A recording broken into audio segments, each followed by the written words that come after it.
Media circle நேயர்களுக்கு வணக்கம். இன்றைக்கு நம்மோட நேர்களுக்காக தயாரிப்பாளர் பாஃப்டா தனஞ்சயன் அவர்கள் அமெரிக்கா கலிபோர்னியால இருந்து நம்மளோட ஆன்லைன்ல இணைஞ்சிருக்கார். ஜனநாயகன் தீர்ப்பு தொடர்பாக நம்ம கூட டீட்டெயிலா பேச போறார். சார் வணக்கம் சார். வணக்கம். பெரிதும் எதிர்பார்க்கப்பட்ட ஜனநாயகனோட தீர்ப்பு வந்துருச்சு. U/A சர்டிபிகேட் கொடுக்க சொல்லியிருக்காங்க.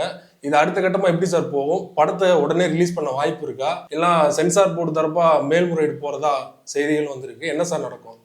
முதல்ல இந்த ஜட்மெண்ட் என்டையர் இந்தியன் சினிமாவை வெல்கம் பண்ணணும். காரணம் என்னன்னா, இந்த மாதிரி ஒரு ஆர்பிட்ரரி ஒரு ரூல், அதாவது சென்சர் சர்டிபிகேஷனை பத்தி ஒரு மெயில் வந்த பிறகு ஒரு தயாரிப்பாளருக்கு ஒரு மெயில் கொடுத்தாச்சு, அதாவது உங்க படத்துக்கு UA சர்டிபிகேட் கொடுத்துட்டோம் அப்படின்னு சொல்லிட்டு கட்ஸ் எல்லாம் லிஸ்ட் பண்ணி கொடுத்த பிறகு அது பிறகு ஒரு ப்ரொடக்ஷன் ஹவுஸ் அதை சப்மிட் பண்றாங்க. கம்ப்ளீட் டீடைல் போட்டு அவங்க சப்மிட் பண்றாங்க. கட்ஸ் எல்லாம் சப்மிட் பண்ண பிறகு திடீர்னு எக்ஸாமினிங் கமிட்டில ஒரு மெம்பர் கம்ப்ளைண்ட் பண்ணியிருக்காரு, அதனால நாங்க ரிவைசிங் கமிட்டிக்கு நாங்க படத்தை கொண்டு போறோம் சொல்றது இட்ஸ் கம்ப்ளீட்லி அப்நார்மல். அந்த ஜட்மெண்ட்ல அவங்க சொன்னாங்க பாத்தீங்களா, what is happening in sensor board is abnormal அப்படின்னு சொல்லிட்டு PT ஆஷா அவர்கள் ஆனரபிள் ஜஸ்டிஸ் சொன்னாங்க. அப்நார்மல் இது. ஏன்னா இந்த மாதிரி சினிமா இண்டஸ்ட்ரியில எப்பவுமே சென்சர் போர்ட்ல நடந்ததே கிடையாது. அதாவது ஒரு படத்துக்கு நீங்க ஒரு மெயில் கொடுத்துட்டீங்கன்னா, இந்த மாதிரி உங்க படத்துக்கு இதெல்லாம் கட்ஸ், இதுதான் சர்டிபிகேஷன் அப்படின்னு கொடுத்தா அதோட ஓவர். ஏன்னா அந்த அப்ரூவலே சேர்பர்சன் கிட்ட தான் வருது, CEO கிட்ட தான் வருது. அதாவது இந்த கட்ஸ் எல்லாம் நீங்க பண்ணணும், UA சர்டிபிகேஷன் அப்படின்ற மெயிலே சேர்பர்சன் கிட்ட தான் வருது. ஆனா வந்த பிறகு திருப்பி எங்களுக்கு ஒரு கம்ப்ளைண்ட் வந்திருக்குன்னு ஒரு 10 days கழிச்சு அந்த கம்ப்ளைண்ட் பேசிஸ்ல நாங்க இதை கொடுக்க முடியாது, அதனால ரிவைசிங் கமிட்டி போறன்றது ஒரு பெரிய பண்டாரஸ் பாக்ஸ் ஓப்பன் ஆயிடும். அதாவது இனிமே எந்த படத்துக்கும் நீங்க கேரண்டியே கிடையாது. ஒரு படத்தை சென்சர் பண்ணீங்கன்னா கையில சென்சர் சர்டிபிகேட் கிடைக்கிற வரைக்கும் உங்களுக்கு எந்த கேரண்டி இல்லாத ஒரு சுச்சுவேஷன்ல கொண்டு நிறுத்திட்டாங்க இப்போ. இன்ஃபேக்ட் நான் இத்தனை வருஷமா இண்டஸ்ட்ரியில இருக்கேன், எனக்கு இது பெரிய அதிர்ச்சியா இருந்தது. எப்படி இந்த மாதிரி பண்ண முடியும் சென்சர் போர்டு அப்படின்னு. ஏன்னா எனக்கு கட்ஸ் கொடுத்துட்டு அப்ரூவல் மெயில் வர வரையும் தான் எனக்கு டென்ஷன். அது வந்துச்சுன்னா சென்சர் சர்டிபிகேட் வந்த மாதிரி தான். என் டைரக்டர் போயிட்டு கட்ஸ் லிஸ்ட் கொடுத்துருவாரு, அது பிறகு சர்டிபிகேட் கையில வந்துடும் 2 daysல அப்படின்ற ஒரு பழக்க வழக்கத்துல இருக்கிற ஒரு சினிமா இண்டஸ்ட்ரியை மொத்தமா புரட்டி போடுற மாதிரி எப்படி சொல்றாங்கன்னா, இல்ல நாங்க சர்டிபிகேட் கொடுக்கறது எங்களுக்கு வாய்ப்பு இருக்கு, நாங்க ஒரு ரிவைசிங் கமிட்டி போலாம், அந்த ரூல் இருக்கு அவங்களுக்குன்னு அதை அவங்க படிக்கிறாங்க. ஆர்டிகல் அதுல ரூல் 24/13 என்ன சொல்லுதுன்னா, அதாவது சர்டிபிகேட் கொடுக்கறதுக்கு முன்னாடி வரையும் chairperson can actually veto the examining கமிட்டியினுடைய அப்ரூவல் அப்படின்றாங்க. நான் கேட்க வர்றது ஒரே கேள்வி என்னன்னா, நீங்க தானே மெயில் கொடுத்தீங்க, அதாவது இந்த கட்ஸ் எல்லாம் சொல்லிட்டு அப்ரூவலே அங்கிருந்தா வந்திருக்கு, அங்கிருந்து வந்த பிறகுதான் நீங்க மெயிலே ப்ரொடியூசருக்கு போகுது. இங்கிருந்து லோக்கல் கமிட்டில இருந்து மெயில் போல, mail is gone from the censor board. Censor போர்டுனா சேர்பர்சன் கிட்ட தான் மெயில் போயிருக்கு. அப்போ அதுதானே ஃபைனல். அதுதான் இன்னைக்கு ஜஸ்டிஸ் என்ன சொல்லியிருக்காங்க, இப்போ லோயர் கோர்ட்ல நீங்க தானே மெயில் கொடுத்துட்டீங்க, நீங்க மெயில் கொடுத்து கன்ஃபார்ம் பண்ணிட்டீங்க, கன்ஃபார்ம் பண்ண பிறகு எப்படி நீங்க இப்போ அதை வித்ட்ரா பண்றேன்னு சொல்லும் போது அதை எப்படி பண்ண முடியும்? அப்போ நீங்க மாத்தி மாத்தி பேசிட்டு இருப்பீங்களா? அதனால இது பண்ண முடியாதுன்னு சொல்லிட்டு தான் அவங்க என்ன சொல்றாங்க, என்ன நீங்க அப்ரூவல் பண்ணீங்களோ 16+ அப்படின்னு UA கொடுத்துருங்க அப்படின்னு கொடுத்துருக்காங்க. ஆனா சென்சர் போர்டு விடுற மாதிரி தெரியல. நான் நினைச்சேன் உடனே நான் ட்வீட் எல்லாம் பண்ணேன், இது பெரிய moral booster for Indian cinema. ஏன்னா இது ஒரு ஆர்பிட்ரரி மெத்தட்ல சென்சர் போர்டு ஆப்ரேட் பண்றதுக்கு எதிராக ஒரு நல்ல ஒரு ஜட்மெண்ட் வந்திருக்கு அப்படின்னு சொல்லி நான் ட்வீட் பண்ணி முடிக்கிறேன். அதுக்குள்ள பாத்தீங்கன்னா அனௌன்ஸ்மெண்ட் வந்துருச்சு. பாத்தீங்கன்னா எப்படிப்பட்ட அனௌன்ஸ்மெண்ட் என்ன சொல்றாங்க, அவங்க அப்பீல் எப்படி போயிருக்காங்கன்னா, உடனே ஹியரிங் போனோம் அப்படின்னு சொல்லி வந்துருச்சு. அதாவது அடிஷனல் சாலிசிட்டர் திரு சுந்தரேசன் அவர்கள் maths a mention before the Madras High Court Chief Justice கிட்டே urgent hearing of writ appeal against Justice PT Asha's order and இது மண்டே ஹியரிங் கேட்டிருக்காங்க. அதாவது இன்னைக்கு முடியலனால மண்டே. சோ இது என்ன சொல்றது, விட மாட்டாங்க போல இருக்கு. இவங்க இது அடுத்த கட்டம் எப்படியாவது இந்த ப்ராசஸ் ஃபாலோ பண்ணணும். ஏன்னா அந்த வீட்டோ பவரை விட்டுறக்கூடாதுன்னு சென்சர் போர்டு இது ரொம்ப தீவிரமா இயங்குற மாதிரி தோணுது. இது இந்தியன் சினிமாக்கே ஒரு மிகப்பெரிய அதிர்ச்சியான ஒரு விஷயமா நான் பாக்குறேன். ஒரு சென்சர் போர்டு ஒரு டெசிஷன் எடுத்துச்சு. ஆனா இப்போ ஜஸ்டிஸ் கொடுத்துருக்காங்க, அப்னாபலா நீங்க இதை டிசைட் பண்ணிருக்கீங்க, கொடுத்துருக்க சர்டிபிகேட் தான் சரி, கொடுத்துட்டாங்கன்னா அதோட இந்த விஷயம் முடிஞ்சிடும். ஆனா இதை வளர்த்துட்டு போறதா எனக்கு ஒண்ணுமே புரியல. இது சினிமா இண்டஸ்ட்ரிக்கே இது ஒரு மிகப்பெரிய சிக்கலா மாறப்போகுது. அடுத்தது கட்டம் படம் எடுக்கிற எல்லா தயாரிப்பாளருக்கும் ஒரு பெரிய பயம் இருக்கும். கையில சர்டிபிகேட் கிடைக்கிற வரையும் ஒரு மாதிரி உயிரை கையில பிடிச்சிருக்க மாதிரி ஒரு சுச்சுவேஷனை சென்சர் போர்டு உருவாக்குறது உண்மையிலேயே அதிர்ச்சியா இருக்கு. மேல்முறையீடு போறதா சென்சார் போர்டு தரப்புல இருந்து சொல்லிட்டாங்க. படம் ரிலீஸ் ஆக வாய்ப்பு இருக்கா சார் உடனடியாக இந்த தீர்ப்பை வச்சு? இப்போ நீங்க கேட்கிற அந்த கேள்விக்கு நம்ம கிட்ட யாருக்குமே பதில் இல்லை. என்ன காரணம்னா கையில சர்டிபிகேட் இல்ல. இப்போ சர்டிபிகேட் நான் நினைச்ச இப்ப உங்க இன்டர்வியூ ஆரம்பிக்கிறதுக்கு முன்னாடி நான் கேட்ட உடனே வந்துருச்சு. இப்ப ஜஸ்டிஸ் சொல்லிட்டாங்க இன்னைக்கு ஈவினிங்குள்ள சர்டிபிகேட் கொடுத்துருவாங்க. நான் அப்படிதான் நினைச்சேன். ஏன்னா ஈவினிங்குள்ள கொடுப்பாங்களா தெரியாது. காரணம் என்னன்னா, அவங்க கட்லிஸ்ட் சப்மிட் பண்ணதை அப்ரூவல் பண்ணல. அவங்க அதை ஞாபகம் வச்சுங்க, அவங்க கட்லிஸ்ட் சப்மிட் தான் பண்ணியிருக்காங்க கண்டென்ட்டை. சப்மிட் பண்ண உடனே அவங்க என்ன பண்ணிட்டாங்க, ரிவிஷன் கமிட்டின்னு சொல்லிட்டாங்க. ஒரு படத்தினுடைய கட் லிஸ்ட் சப்மிட் பண்ண பிறகு அதை திருப்பி ஒரு கமிட்டி பார்த்து அப்ரூவல் பண்ணோம். அதாவது நீங்க கரெக்டான முறையில கட் லிஸ்ட் எல்லாம் ஃபாலோ பண்ணிருக்கீங்க, நாங்க கேட்ட இத்தனை கட்டும் நீங்க வந்து இம்ப்ளிமெண்ட் பண்ணிருக்கீங்க. இப்ப நீங்க வந்து இதே டைம்ல நான் வந்து உங்களுக்கு சொல்லிடுறேன், பராசக்தியில என்ன போயிட்டு இருக்குன்னா இதுதான். அவங்க ரிவைசிங் கமிட்டி போயிட்டு அங்க எத்தனை 23 கட்டோ 25 கட்டோ அவங்க கொடுத்திருக்காங்க. அந்த கட் லிஸ்ட் அவங்க சப்மிட் பண்ணிருக்காங்க. அந்த சப்மிட் பண்ண கட் லிஸ்ட் அவங்க வெரிஃபை பண்ணிட்டு இருக்காங்க. அவங்க வெரிஃபை பண்ண பிறகுதான் சர்டிபிகேட் கொடுப்பாங்க. உடனே சர்டிபிகேட் கையில உடனே பிரிண்ட் பண்ணி கையில கொடுக்க மாட்டாங்க. ஜஸ்டிஸ் ஆர்டர் கொடுத்துட்டாங்கன்னு கொடுக்க மாட்டாங்க. அவங்க என்ன சொல்லுவாங்க, இப்ப கூட என்ன சொல்லுவாங்கன்னா, நான் நினைச்சேன் இன்னைக்கு கிடைக்கிறது கஷ்டம், ஒரே காரணம் என்னன்னா அந்த கட்லிஸ்ட் எல்லாம் இருக்குல்ல, அந்த 26 கட்லிஸ்ட் வந்து அவங்க வெரிஃபை பண்ணிட்டு சர்டிபிகேட் கண்டிப்பா கொடுத்துருவாங்க. அதாவது உண்மையிலே ஒரு கோஆபரேட்டிவான ஒரு போர்டா இருந்தனா உடனே இன்னைக்கே கொடுத்துருவாங்க, இல்லைன்னா மண்டே மார்னிங் கொடுத்துருவாங்க அப்படின்ற எதிர்பார்ப்புல தான் நான் இருந்தேன். ஆனா அதுக்குள்ள உடனே வந்து ஆன்லைன்ல வந்துருச்சு, இது மாதிரி வந்து அப்பீல் போயிட்டாங்கன்னு சொல்லிட்டு. சோ இப்படி இருக்கிற சுச்சுவேஷன்ல இது அப்பீல் போய் திங்கட்கிழமை போவோம். அண்ட் மறந்துடாதீங்க, செவ்வாய்க்கிழமை வந்து லீவு கோர்ட், செவ்வாய் புதன் வந்து சங்கராந்திக்கு லீவு. இப்போ அதுக்கு பிறகு ஃப்ரைடே அன்னைக்கு, தேர்ஸ்டே ஃப்ரைடே திருப்பி கோர்ட் அப்பீல் வரும்போது மண்டே அன்னைக்கு கோர்ட் டிசைட் பண்ணி உத்தரவு கொடுத்துருமா, திருமதி பிடி ஆஷானுடைய உத்தரவு வந்து செல்லுபடி ஆகும் சொல்லுமா, இல்ல வந்து திருப்பி ஆர்குமெண்ட் போகுமா அப்படின்னு நம்மளுக்கு தெரியல. சோ இது போச்சுன்னா சர்டிபிகேட் வர வரையும் எந்த தியேட்டருமே ஓபன் பண்ண முடியாது. இப்ப இருக்கிற சூழ்நிலையில ஒரு தடவை எல்லாருமே எந்த அளவு ரீஃபண்ட் பண்ணிருக்காங்கன்னு ஒரு புரிஞ்சுங்க. ஜனநாயகன் படத்துக்கு ஓவர்சீஸ் மட்டுமே டிஸ்ட்ரிபியூட்டர்லாம் என்கிட்ட சொல்றாங்க, கிட்டத்தட்ட 40 கோடி ரூபாய் ரீஃபண்ட் பண்றாங்க ஓவர்சீஸ் மட்டும். அது பிறகு புக் மை ஷோ வந்து கிட்டத்தட்ட 4.75 லேக் டிக்கெட்டை வந்து ரீஃபண்ட் பண்ணிருக்காங்க. 4.75 லேக் நீங்க வந்து மல்டிப்ளை பை 200 பீஸ் போட்டீங்கன்னா ஆவரேஜ் போட்டாலும் எவ்வளவு அமௌண்ட் நினைச்சு பாருங்க. கிட்டத்தட்ட நான் ஓவராலா எப்படி பாக்குறேன்னா ஒரு 50-60 கோடி வந்து ரீஃபண்ட் பண்ணிருக்காங்க எல்லா தியேட்டர் ஓனரும். அதாவது book my show, theatre owner எல்லாருமே பண்ணியிருக்காங்க. ஸோ அப்படி இருக்கும்போது உடனே வந்து புக்கிங் எல்லாம் ஆரம்பிக்க முடியாது. எல்லாருமே என்ன சொல்லுவாங்க, ஒரு தடவை இவ்வளவு தூரம் பார்த்துட்டோம், நம்ம இவ்வளவு பிரச்சனையை சந்திச்சிட்டோம், அதனால வெயிட் பண்ணுவோம். சர்டிபிகேட் வந்த நிமிஷமே புக்கிங் ஓப்பன் ஆயிடும். ப்ரொவைடட் ப்ரொடியூசர் வந்து டிசைட் பண்ணி ஆகணும் டேட்டை. இப்போ என்னென்ன நடைமுறை சிக்கல்கள் இருக்கு நான் சொல்லிடுறேன். நான் இங்க அமெரிக்கால இருக்கிறது நான் சொல்றேன். அமெரிக்கா டிஸ்ட்ரிபியூட்டர் பேசும்போது அவர் என்ன சொல்றாரு, இப்போ நீங்க போயிட்டு எல்லா திரையரங்கும் திருப்பி கேட்டீங்கன்னா அவங்க ஆல்ரெடி ஷெட்யூல் போட்டாங்க. ஷெட்யூல மாத்தி ராஜா சாஹிப் நிறைய ஷோ போட்டாங்க, மீறி படங்களுடைய ஷோ எல்லாம் இன்க்ரீஸ் பண்ணிட்டாங்க. இப்படி இருக்கும்போது அடுத்ததா அப்ப ஷெட்யூல் மாத்துவாங்கன்னா அவங்க 15 இல்ல 16 தான் மாத்துவாங்களாம். அதாவது இப்ப நீங்க சென்சஸ் சர்டிபிகேட் அமிச்சீங்கன்னா 15, 16க்கு தான் அவங்க வந்து ப்ரொவைட் பண்ணுவாங்களாம். 15, 16 தான் பாசிபிலிட்டி இருக்கு சார் அப்படின்னு அவர் சொன்னாரு. சோ நான் சொன்ன வந்து என்ன சார் 15, 16னா எப்படி பாசிபிள் இருக்கும்? ஏன்னா நம்ம ஊர்ல 14ஆம் தேதி பொங்கல் கணக்குப்படி. சோ பண்ண முடியாதுன்னா சார் 14ஆம் தேதி இங்க பாசிபிலிட்டி இல்ல அப்படின்னு அவங்களுடைய ப்ராப்ளத்தை சொல்றாங்க. ஆனா அவங்க எல்லாம் ட்ரை பண்ணுவாங்க, ப்ரெஷரைஸ் பண்ணுவாங்க எல்லா தியேட்டர் செயினையும். இப்ப சர்டிபிகேட் கையில வந்துருச்சு. இப்ப சர்டிபிகேட் கையில வந்துச்சுன்னா சார் தமிழ்நாட்டுல வந்து 14ஆம் தேதி பண்ண முடியும், அதனால நீங்க எப்படியாவது கோஆபரேட் பண்ணுங்கன்னு சொல்லிட்டு எல்லா மல்டிபிளெக்ஸ் செயினையும் அவங்க பேசுறதுக்கான வாய்ப்பு இருக்கு, சர்டிபிகேட் கையில கிடைச்சா. சர்டிபிகேட் கையில கிடைக்காம இப்ப போயிட்டு 14, 15 டேட் நெகோசியேட்டே பண்ண முடியாத சிக்கல்ல தான் எல்லா டிஸ்ட்ரிபியூட்டரும் ஓவர்சீஸ்லயும் சரி எல்லா ஊர்லயும் இதே தான் நடக்க போகுது. சோ ஒரு மிகப்பெரிய சிக்கல்ல கொண்டு போய் நிறுத்திட்டாங்க இந்த சென்சர் ப்ராசஸ்னால.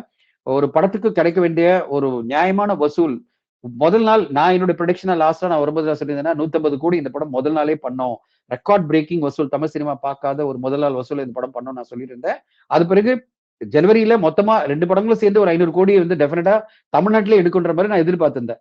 சோ இது எல்லாமே ஒரு மாதிரி இப்போ மாயே இருக்கு இந்த ப்ராசஸ்னால. என்ன நடக்கும் நம்மளால வந்து சரியா கணிக்க முடியல. ஏன்னா நான் நினைச்சது வந்து ஒரு 15 நிமிஷம் உங்களோட பேசுறதுக்கு முன்னாடி கண்டிப்பா இதெல்லாம் சால்வ் ஆயிடுச்சு, ஜனநாயகம் இங்க ரிலீஸ் ஆயிடும், நான் அமெரிக்காலே பார்க்க போறேன்னு நினைச்சிருந்தேன். அது மாதிரி ஒரு வாய்ப்பு கொடுக்க மாட்டாங்க போல இருக்கு. அப்பீல் போயிருக்காங்க, திங்கட்கிழமை அப்பீல். இப்ப இன்னைக்கு அப்பீல் எடுப்பாங்களான்னு தெரியல. ஏன்னா கோர்ட் எப்பவுமே வந்து ஒரு லிஸ்ட் ஆஃப் ஒரு இது இருக்கும், ப்ராசஸ் இருக்கும். அந்தந்த கேஸ் எடுப்பாங்களே தவிர பேசிஸ்ல எடுக்க மாட்டாங்க. ஒருவேளை எடுத்துட்டா நல்லா இருக்கும், ஒருவேளை எடுக்கலைன்னா திங்கட்கிழமை தான். அது ஆன்லைன் என்ன வருதுன்னா அவங்க வந்து திங்கட்கிழமை தான் வந்து லிஸ்டிங் கேட்டிருக்காங்க, திங்கட்கிழமை ஹியரிங் தான் கேட்டிருக்காங்கன்னு வருது. அப்படின்னு பண்ணா செவ்வாய் புதன் லீவ் வந்துடுது. சோ மொத்தமா ப்ராசஸ் டிலே ஆகிற மாதிரி ஒரு சுச்சுவேஷன்ல தான் இன்னைக்கு இருக்கு. பார்க்கலாம் இதுக்கு பிறகு இந்த அப்பீலுக்கு என்ன மாதிரி பதில் வருதுன்னு பார்க்கலாம். ஒருவேளை ஹைகோர்ட் அதாவது சீஃப் ஜஸ்டிஸ் வந்து இல்ல நீங்க சர்டிபிகேட் இஷ்யூ பண்ணுங்க அப்புறம் வந்து அப்பீல பார்க்கலாம் சொன்னா அந்த மாதிரி ஒரு பாசிட்டிவா நடந்ததுன்னா இண்டஸ்ட்ரிக்கே நல்லா இருக்கும். பட் அது நடக்குமான்னு தெரியல. ஒருவேளை மண்டே வந்து அப்பீல் போய் உடனடியா இதே பிடி ஆஷா அவருடைய ஜட்மெண்ட்டே ஏத்துக்கிட்டாங்கன்னா படம் உடனடியா ரிலீஸ் ஆக வாய்ப்பு இருக்கா சார்? இந்த பொங்கலுக்கே வந்து 14, 15 அந்த மாதிரி 14, 15 சர்டிபிகேட் வந்துருச்சுன்னா எல்லா ஊர்லயும் ப்ரெஷரைஸ் பண்ணலாம். எல்லா டிஸ்ட்ரிபியூட்டரும் உடனே என்ன பண்ணுவாங்க, எல்லாரையும் ப்ரெஷரைஸ் பண்ணி சார் 14 இல்ல 15 போட்டுருங்க அப்படின்னு அவங்க சொல்லிடுவாங்க. எல்லாருக்குமே ப்ரெஷரைஸ் பண்ண முடியும். சோ இப்ப இருக்கிற சூழ்நிலை என்னன்னா மிகப்பெரிய எதிர்பார்ப்பு. இப்போ வந்து முன்னாடி ஜனநாயகம் என்ன எதிர்பார்ப்பு இருந்தோ அதை தாண்டி ஒரு பெரிய எதிர்பார்ப்பு இன்னைக்கு வந்துட்டு இருக்கு. ஸோ பெரிய லெவல்ல மக்கள் எல்லாம் எதிர்பார்த்துட்டு இருக்காங்க இந்த படத்தை. ஸோ எனக்கு தெரிஞ்சு வந்து அது வந்து உண்மையிலேயே படத்துக்கு நல்லதுதான். ஓப்பனிங் வந்து மிக பெருசா இருக்க போகுது. ஸோ அதனால வந்து அந்த பிரச்சனையே இல்ல. இது நம்ம முன்னாடி சொன்ன வசூல் கலெக்ஷன் எல்லாம் தாண்டி இந்த படம் கலெக்ட் பண்ணோம். ஸோ இப்ப நம்ம என்ன பார்க்கணும்னா சர்டிபிகேட் எப்போ கையில வரும், சர்டிபிகேட் வரதை பொறுத்து தான் நம்மளால வந்து இதை பேச முடியும். அது வரையும் வந்து எதுவுமே நம்மளால சொல்ல முடியாத ஒரு சூழ்நிலை தான் இன்னைக்கு வந்து சென்சர் போர்டு நம்மள திருப்பி கொண்டு போய் நிறுத்தி இருக்கு. நான் ரிவைசிங், அதாவது திருப்பி நான் அப்பீல் பண்றேன்னு சொல்லிட்டு அந்த ஒரு சுச்சுவேஷன் போன தொட்டு நம்மளால ஒண்ணுமே பண்ண முடியாத, கணிக்க முடியாத ஒரு சூழ்நிலை தான் நம்ம இருக்கோம். ஓவர்சீஸ்ல இருந்து நீங்க 40 கோடி வந்து லாஸ்ன்னு சொன்னீங்க கிட்டத்தட்ட. இங்க தமிழ்நாட்டிலேயே பாத்தீங்கன்னா நிறைய டிஸ்ட்ரிபியூட்டர் பணம் கொடுத்து வாங்கியிருப்பாங்க. அது போல ஓடிடி வந்து சொன்ன தேதியில ரிலீஸ் பண்ணாதான் அவங்க சொன்ன அமௌண்ட் ரிலீஸ் பண்ணுவாங்க. இந்த மாதிரி வியாபார ரீதியா என்னென்ன சிக்கல் சந்திக்க இருக்குது? ஓவர்சீஸ்ல லாஸ்ன்னு சொல்ல மாட்டேன், ரீஃபண்ட் பண்ணது சொல்றேன். டிக்கெட் வந்து அதெல்லாம் அவங்களுக்கு வர வேண்டிய வருமானம், அந்த வருமானம் போயிடுச்சுன்னு சொல்றேன். அது கலெக்ஷன் ஈஸியா வர வேண்டிய கலெக்ஷன் இன்னைக்கு திருப்பி இவங்க போய் திருப்பி இவங்க வந்து புக்கிங் ஓபன் பண்ணி அந்த அளவு ஓப்பனிங்க கொண்டு வரணும்ல. சோ அதுதான் பிரச்சனை. நம்மளுக்கு வந்து இவ்வளவு பெரிய பிரச்சனை எங்க நிக்கும்னா, திருப்பி அதே அளவு ஓப்பனிங் நம்ம கையில வரணும். அதுவும் ஒர்க்கிங் டே ஆயிடுது இங்க. இப்ப இந்த வீக்கெண்ட் போயிட்டு திருப்பி ஒர்க்கிங் டேல வந்து நிக்கிறோம் அடுத்த வாரம். அந்த ஒர்க்கிங் டேல எவ்வளவு அட்வான்ஸ் புக்கிங் வரும் அப்படின்றதெல்லாம் நம்மளால கணிக்க முடியாது. சோ ஒரு மிகப்பெரிய வசூல் சாதனை வந்து திடீர்னு வந்து இவங்க டிஸ்டர்ப் பண்ணிட்டாங்க. ஆனா இன்னைக்கு இந்த படத்துக்கு ஏற்பட்டிருக்கிற அந்த ஒரு டாக்னால பயங்கரமான டாக், பயங்கரமான ஒரு விவாதங்கள், மிகப்பெரிய எதிர்பார்ப்பு, இன்னும் வந்து 200% எதிர்பார்ப்பு ஆயிடுச்சு. முன்னாடி 100% சொன்னீங்கன்னா இப்ப 200%. சோ அந்த 200% எதிர்பார்ப்புனால இன்னும் பல பேர் வந்து டிக்கெட் இந்த படத்தை கண்டிப்பா பார்க்கணுன்ற ஒரு மூடுக்கு வந்துட்டாங்க. நான் இங்க அமெரிக்காவில் நிறைய பேர் பாக்குறேன், ஃப்ரெண்ட்ஸ் எல்லாம் வந்து நான் கண்டிப்பா பார்த்தேன் அவன இந்த படத்தை, இவ்வளவு பஞ்சாயத்து நடந்துட்டு இருக்கு, இந்த படத்தை பார்க்கணுன்ற ஒரு முடிவுக்கு பல பேர் வந்துட்டாங்க. பலாயிரம் பேர் இங்க பண்ணிட்டு இருக்காங்கன்னா, உலக லெவல்ல லட்சக்கணக்கான பேர் இந்த படத்தை வந்து பார்க்கணுன்ற ஒரு முடிவு வந்துட்டாங்க. அதனால இந்த படத்துக்கு அது பிளஸ்ஸா மாறும். இவந்தோ நம்மளுக்கு பொங்கல் ஹாலிடேஸ் இல்லாம போனாலும், ஒரு 4-5 நாள் தான் பொங்கல் இருந்தாலும் இந்த படம் கலெக்ஷன் ரீதியா மிக பெருசா பாதிக்கப்பட போறது இல்ல. ஆனா ஒரு கேரண்டியா ஒரு 10 நாள் லீவ் இருந்தது கையை விட்டு போனதால டிஸ்ட்ரிபியூட்டர்ஸ் வந்து ஒரு 5 நாள் தான் இருக்குன்னா அவங்க அதே மினிமம் கேரண்டி தொகையை கொடுப்பாங்களா நம்மளால சொல்ல முடியாதுல்ல. சோ ஒரு வியாபாரியா அவங்க பார்க்கும்போது என்ன சொல்லுவாங்க, சார் எப்படி சார் அந்த அமௌண்ட் கொடுக்க முடியும், நீங்க வந்து ஏதோ அமௌண்ட்டை குறைச்சிங்க, இல்லைன்னு சொன்னா நீங்க இந்த அமௌண்ட் அட்வான்ஸா மாத்தீங்க, எவ்வளவு கலெக்ஷன் வருதோ அதுல கமிஷன் மட்டும் எங்களுக்கு கொடுங்க அப்படின்னு சொல்றதுக்கு வாய்ப்பு இருக்கு. சோ பல மாறுதலுக்கு உட்பட்டதான் இது. ஒருவேளை இந்த எதிர்பார்ப்பெல்லாம் மிக பெருசா இருக்காதனால பயம் இல்ல, நான் எம்ஜி கொடுத்துடலாம் அப்படின்னு எல்லா டிஸ்ட்ரிபியூட்டர் முன் வந்தா அது வேற. அப்படி நடக்குமா நம்மளால சொல்ல முடியாது. ஏன்னா எல்லாருக்குமே ஒரு அன்பிரடிக்டபிலிட்டி ஒண்ணு வந்துருச்சு இல்ல. ஏன்னா இப்போ முன்னாடி இருந்தது ஒரு சர்டனிட்டி. 9ஆம் தேதியில இருந்து 19ஆம் தேதி வரையும் பாத்தீங்கன்னா 10 நாட்கள் லீவ் என்பது ஒரு சர்டனிட்டி. 10 நாட்கள் நம்மளுக்கு வந்து ஹாலிடே பீரியட் மாதிரி இருக்கு. இந்த பீரியட்ல கலெக்ஷன் மிக பெருசா வரும்ன்றது ஒரு பெரிய சர்டனிட்டியா இருந்தது. இன்னைக்கு அன்சர்டனா போயிடுச்சு. இப்ப 4 நாள் இருக்குமா, 5 நாள் இருக்குமா, அதுல எப்படி சார் இவ்வளவு கலெக்ஷன் எடுக்க முடியும்னு எல்லா டிஸ்ட்ரிபியூட்டரும் பேச ஆரம்பிச்சாங்கன்னா அதுக்கான அமௌண்ட் வந்து எந்த அளவு மாறும் அப்படின்னு நம்மளால சொல்ல முடியாது. ஆனா ப்ரொடியூசர் இதெல்லாம் ஃபேஸ் பண்ணி தான் ஆகணும். ஏன்னா இவ்வளவு பெரிய படம் எடுத்தாச்சு. இதை எதிர்பார்க்காத ஒரு சிக்கல். ஆனா இதை தாண்டி இந்த படம் மிக பெருசா ஜெயிக்குன்னு எதிர்பார்க்கிறேன். என்ன காரணம்னா இன்னைக்கு மிகப்பெரிய லெவல்ல இந்த படத்து மேலயும் தளபதி விஜய் மேலயும் மக்கள் மத்தியில ஒரு பெரிய ஈடுபாடு வந்துடுச்சு. ஈடுபாடுன்றதை விட ஆர்வம் பயங்கரமா வந்துடுச்சு. அந்த ஆர்வம் வந்து டிக்கெட்டா கன்வெர்ட் ஆகும், மிகப்பெரிய வசூல் சாதனை பண்ணும். எப்போ வந்தாலும் வசூல் சாதனை தான் ஜனநாயகம் பண்ண போகுது. ஓடிடி சைட்ல இருந்து என்ன மாதிரியான ப்ரெஷர் சார் கொடுக்க வாய்ப்பு இருக்குன்னு நினைக்கிறீங்க? ஏன்னா டேட் தள்ளி போனா ஓடிடி, சேட்டலைட், மியூசிக் எதுவுமே பிரச்சனை இல்லை. அவங்க எல்லாம் எதுவுமே இல்ல. ஹைப் இன்னும் கூடும்போது அவங்க வந்து இதை பத்தி கவலைப்பட மாட்டாங்க. ரெண்டாவது, ஓடிடி பொறுத்தவரை வந்து ஜனவரி மாசத்துல இந்த படத்தை ரிலீஸ் பண்ணதான் அவங்க வந்து அக்ரிமெண்ட் போட்டிருப்பாங்களே தவிர இந்த டேட்னு கிடையாது. அதாவது பொங்கல் ஐடியல், இல்லைன்னா 23 கூட பண்ணலாம், ஒன்னும் பிரச்சனை கிடையாது. சோ இந்த படம் எப்படியும் வந்துடும். இப்போ இதாவது எந்த ஒரு சுச்சுவேஷன்லயும் இது இப்போ 9வது அவுட் ஆயிடுச்சு, நம்மளுக்கு 14 இல்ல 23 அப்படிதான் வரும். ஏதோ ஒரு நாள்ல கண்டிப்பா வந்துடும். அது அவங்களுக்கு ஓகே. ஓடிடி பொறுத்தவரை எந்த பிரச்சனையும் இல்லை, சேட்டலைட் பொறுத்தவரை எந்த பிரச்சனையும் இல்லை. காரணம் என்னன்னா அவங்க எல்லாருமே என்ன எக்ஸைட் ஆக போறது என்னன்னா, இப்போ வேர்ல்ட்லயே talk of the town Jananayagan இருக்கும்போது அப்படிப்பட்ட படத்தை யார் வந்து இன்னைக்கு வந்து ரீநெகோசியேட் பண்ணுவாங்க? அவங்களை பொறுத்தவரைக்கும் இது ஜாக்பாட். யாரெல்லாம் வாங்கினாங்களோ அவங்களுக்கு ஒரு பெரிய ஜாக்பாட். அதனால இந்த படத்தை பொறுத்தவரையும் மீதி எந்த டீல்லையுமே பிரச்சனை இல்லை. பிரச்சனையே என்னன்னா ஓவர்சீஸ்ல தமிழ்நாட்டுல, கேரளால, அப்புறம் ஆந்திரா தெலுங்கானா விட்டுருங்க. ஆந்திரா தெலுங்கானா 5 படம் வரதுட்டு எல்லாருமே வந்து மிகப்பெரிய லெவல்ல ஸ்கிரீன் எல்லாம் கொடுக்கல. ரொம்ப கம்மியான ஸ்கிரீன் தான் எல்லாருமே கொடுத்திருக்காங்க. பராசக்தி ரிலீஸ் ஆகல, நீங்க பாத்திருப்பீங்க. கர்நாடகா மிகப்பெரிய லெவல்ல கலெக்ஷன் எதிர்பார்த்திருந்தாங்க, கேரளால எதிர்பார்த்தாங்க, தமிழ்நாடுல எதிர்பார்த்தாங்க. அப்புறம் ஓவர்சீஸ், இந்த 4-5 டெரிட்டரி தான் நம்மளுக்கு மிகப்பெரிய சிக்கல். ஓவர்சீஸ் மிகப்பெரிய கலெக்ஷன், கிட்டத்தட்ட 150-200 கோடி எதிர்பார்த்துட்டு இருக்காங்க இந்த டிஸ்ட்ரிபியூட்டர்ஸ் எல்லாம். வேர்ல்டு வைட் பாத்தீங்கன்னா ஓவர்சீஸ்ல 150-200 கோடி எதிர்பார்த்துட்டு இருக்கிற ஒரு படம் தான் இந்த படம். அப்புறம் தமிழ்நாடு பொறுத்தவரை மினிமமா 200 கோடி எதிர்பார்த்துட்டு இருக்காங்க. கேரளா, கர்நாடகா எல்லாம் சேர்த்து ஒரு 50 கோடி 100 கோடி எடுத்தீங்கன்னா டோட்டலா நம்ம எவ்வளவு பார்த்துட்டு இருக்கோம்? கிட்டத்தட்ட 500 கோடி கலெக்ஷனை இந்த படம் வந்து இந்த டெரிட்டரி மட்டுமே எதிர்பார்த்துட்டு இருக்கு. ஆந்திரா, தெலுங்கானா, நார்த் இந்தியா எல்லாமே. அப்படிப்பட்ட ஒரு மார்க்கெட்டை வந்து 10 நாள் இருந்தா ஈஸியா அச்சீவ் பண்ண வேண்டிய ஒரு படம் இப்ப 5 நாட்கள்ல இதை கவர் பண்ண முடியுமா அப்படின்றதெல்லாம் வெயிட் பண்ணி தான் நம்ம பார்க்கணும். திரைத்துறையில இருந்து பலருமே விஜய் சாருக்கு ஆதரவும் ஜனநாயகன் படத்தோட இந்த திட்டமிட்டு தாக்குதல் நடத்த போது எதிராகவும் பேசினாங்க. ஆனா விஜய் சார் அவர்கள் இது வரைக்கும் ஏன் வாய்ஸ் அவுட் பண்ணல அப்படிங்கிற கேள்வி தொடர்ச்சியா எல்லோரிடம் இருந்தது. கிளியர் கட்டா ஒரு பொலிட்டிக்கலால தான் இந்த பிரச்சனை வருது அப்படிங்கிறது எல்லாத்துக்குமே தெரியுது இல்லையா? பலரும் வைக்கப்படுற விமர்சனம். ஏன் விஜய் சார் அவர்கள் இன்னும் பேசலன்னு நினைக்கிறீங்க? பேசுவார் நினைக்கிறீங்களா இனிமேலாவது? எனக்கு தெரிஞ்சு அவர் பேச மாட்டார்ன்னு நினைக்கிறேன். காரணம் என்னன்னா, இப்போ இந்த படத்தை பொறுத்தவரைக்கும் பாத்தீங்கன்னா, இது வந்து ஒரு தயாரிப்பாளனுடைய முடிவு. அவர் வந்து ஜனநாயகன் ஆடியோ லான்ச்லயே அவர் தெளிவா சொல்லியிருந்தார். இந்த படத்துக்கு மிகப்பெரிய சிக்கல்கள்லாம் வரும்னு நான் சொல்லி, அதை தாண்டியும் நீங்க தயாரிக்கிறது ரெடியா இருக்கீங்களான்னு கேட்டிருக்காரு. அது பிறகுதான் கேவிஎன் ப்ரொடக்ஷன் கண்டிப்பா நாங்க படம் பண்றோம்னு சொல்லியிருக்காங்க.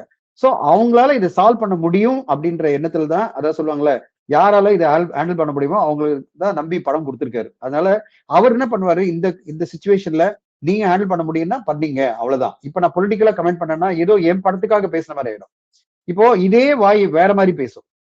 நீங்க வந்து என்ன சொல்லுவாங்க, விஸ்வரூபம் படம் வந்தப்ப நீங்க பேசுனீங்களா, நீங்க இந்த படம் வரும்போது பேசுனீங்களா, தக்லை வந்த பிறகு பேசுனீங்களா, அந்த படம் வரும்போது பேசுனீங்களா, உங்க படம் வரும்போது மட்டும் பேசுறீங்களே அப்படின்னு நம்ம பேச மாட்டோம்.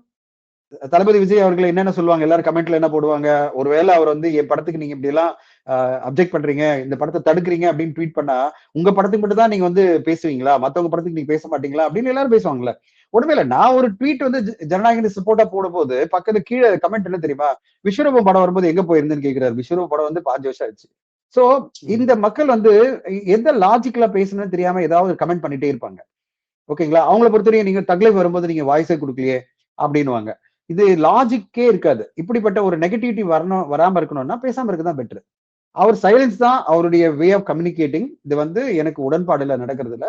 பட் அந்த ப்ரொடியூசர் வந்து ரொம்ப கான்ஃபிடென்ட்டா நான் சால்வ் பண்ணிக்கிறேன் சார் சொல்லும்போது, பண்ணீங்க, நீங்க பண்ணீங்க. நான் வந்து I am ready, I am always there to support யூன்ற மாரி அவரு வெயிட் பண்ணிட்டு இருக்காரு. கண்டிப்பா எனக்கு தெரிஞ்சு கேவிஎன் புரொடக்ஷன்ஸ் ஒரு மிகப்பெரிய டீம அங்க இறக்கியிருக்காங்க. அந்த லீகல் டீம் ரொம்ப ஸ்ட்ராங்கா இத ஃபைட் பண்ணிட்டு இருக்காங்க. அந்த ஆர்குமெண்ட்ஸே ரொம்ப பிரில்லியன்ட்டா இருந்தது. அன்னைக்கு பாத்தீங்கன்னா, அந்த ஆர்குமெண்ட் ஃபுல்லாவே வந்து ரொம்ப பிரமாதமா பல விஷயங்கள் அவங்க எடுத்து வச்சிருந்தாங்க. அதாவது எங்களுக்கு ஒருவேளை உங்களுக்கு அந்த மாரி கம்ப்ளைண்ட் வந்ததுன்னா உடனே சொல்லியிருக்கலாம்ல. 48 ஹவர்ஸ்ல சொல்லியிருக்கலாம்ல. ஏன் 10 நாள் கழிச்சு சொன்னீங்க? அப்பயே நம்ம ரிவைசிங் கமிட்டி போயிருக்கலாம்ல. அதுக்கான வாய்ப்பெல்லாம் நீங்க எடுத்துட்டு 9ஆம் தேதி நாங்க வந்து ரூஃப் டாப்ல சொல்லிட்டு இருக்கோம். அப்போ வந்து கடைசியில 5 நாள் முன்னாடி சொன்னா, 4 நாள் முன்னாடி சொன்னா எந்த அளவு படத்தை பாதிக்கும் அப்படின்றது ரொம்ப தெளிவா அவங்க சொல்லிட்டாங்க. சோ அந்த ஆர்குமெண்ட்ஸ் எல்லாம் ரொம்ப பிரமாதமா இருந்தது. சோ அதனால வந்து விஜய் சாரை பொறுத்தவரையும் அவர் மைண்ட் செட் எப்படி இருக்குன்னா, இந்த டீம், இந்த தயாரிப்பாளர் ரொம்ப கிளியரா இருக்காங்க. எப்படி இத வெளிக்கொண்டு வரணும், படத்தை எப்படி ரிலீஸ் பண்ணணும்னு. அது வகையில இந்த படத்துக்கு இன்னும் எதிர்பார்ப்பு கூடும்போது, நம்ம எதுக்கு இத சொல்லி ஒரு கான்ட்ரோவர்சி உருவாக்கணும்னு சொல்றதுக்கு அவாய்ட் பண்றதுக்கு வாய்ப்பு இருக்கு. 2 படம் வந்து மிகப்பெரிய அளவுல ஒரு பெரிய கான்ட்ரிபியூஷன் வந்து தமிழ் சினிமாக்கே ஒரு கேலப்பிங்கான ஒரு ஜனவரி மந்தா மாறும்னு எதிர்பார்த்தா, ஒரு மிகப்பெரிய வசூல் சாதனை பண்ண வேண்டிய படத்தை வந்து பெரிய லெவல்ல பாதிச்சுட்டாங்க. தமிழ் சினிமா எதிர்பார்த்துட்டு இருக்கு. சோ நடந்துரும்ன்ற ஒரு பாசிட்டிவ் மைண்ட் செட்டோட வெயிட் பண்ணுவோம். ரொம்ப நன்றி சார். ஜனநாயகன் சென்சார் தீர்ப்பு தொடர்பாக யூஎஸ்ல இருந்து எக்ஸ்க்ளூசிவா எங்களுக்கு ஒரு பேட்டி கொடுத்தீங்க. மிக்க நன்றி சார். நன்றி, வணக்கம்.